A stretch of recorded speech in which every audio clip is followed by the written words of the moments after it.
Imagine heading into a pivotal AFC North showdown without your special teams leader and a dynamic return specialist. That's the harsh reality for the Pittsburgh Steelers tonight against the Cincinnati Bengals. This could shake up the entire game plan, and fans are already buzzing about how it'll play out. Stick around as we break down the key absences and what they mean for both teams.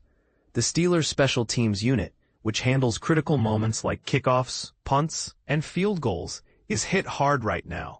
For beginners, special teams might not always get the spotlight like offense or defense, but they're essential for gaining field position and preventing big plays from the opponent.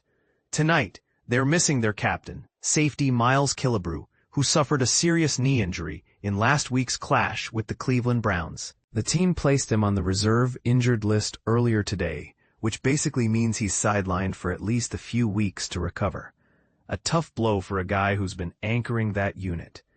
Joining him on the sidelines is wide receiver and return man Calvin Austin III, who's dealing with a shoulder issue from the game against the Minnesota Vikings. This marks his second game in a row sitting out, leaving the Steelers short on speed and versatility in those return roles. Over on the Bengals side, they're also feeling the pinch on defense. Starting defensive end Trey Hendrickson, a pass-rushing powerhouse who's key to pressuring quarterbacks, won't suit up. And they're without starting cornerback Cam Taylor-Britt too, which could open up opportunities for the Steelers' passing game. But here's where it gets controversial. Some fans argue that resting stars like Hendrickson in a divisional rivalry is a risky move, prioritizing long-term health over immediate wins. Do you agree, or is it smart strategy? Filling the void left by Killebrew won't be easy. It'll require a team effort, blending experienced vets with promising rookies. As defensive tackle Cameron Heyward put it in a recent chat, it's all about that committee approach, just like we discussed for other positions.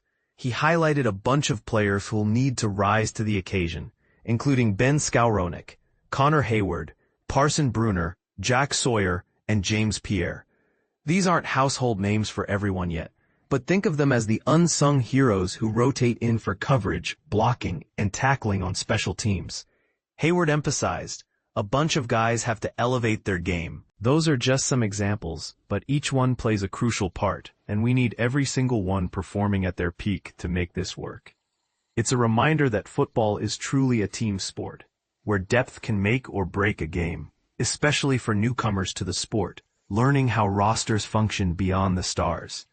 Adding some inspiration to the mix, cornerback Jalen Ramsey is good to go tonight, which is huge after he battled a hamstring injury from the Vikings game last week.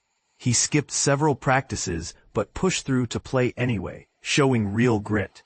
Quarterback Aaron Rodgers gave him props for his prep work leading up to it. And that sentiment echoed throughout the locker room, boosting morale. Coach Mike Tomlin elaborated on Rodgers' praise during an interview with Bob Labriola for Steelers.com and the team's pregame radio show. With Rodgers' 2 decades in the league, Tomlin noted, he sees what makes a player stand out, no question. And as I always say, it's not just about talent. It's about heart and what you're ready to sacrifice. Tomlin lauded Ramsey's display of willpower, doing everything possible to be there for his teammates despite not being at full strength. In today's NFL, where every move is scrutinized and players face pressure to perform perfectly, it's rare to see someone embrace less than ideal conditions without hesitation. Tomlin added that longtime observers of the game deeply respect that kind of commitment. And this is the part most people miss. While playing injured can inspire, it also sparks debate. Is it heroic toughness or a risky gamble that could lead to worse injuries? What do you think? Does Ramsey's choice set a causative example or encourage unnecessary risks? On a brighter note for the Steelers secondary, safety DeShon Elliott got good news on Thursday when his status improved from questionable to fully available. He's set to take the field tonight after missing the team's Wednesday trip to Cincinnati for personal reasons, but he made it there by Thursday. Personal matters can throw anyone off, so it's great to see him back in the fold. For the complete rundown, here's the full inactive list to keep you in the loop. Steelers inactives: number 19 wide receiver Calvin Austin III, number 71 G. Andres Pete, number 91 DL Logan Lee, Number 98, D.E. DeMarvin Leal. Bengals Inactives. Number 29, C.B. Cam Taylor-Britt.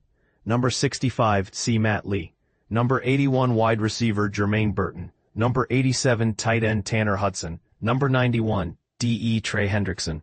Number 93, D.T. McKinley Jackson. If you're a diehard fan itching to catch every thrilling moment without being tied to your TV, NFL Plus has you covered.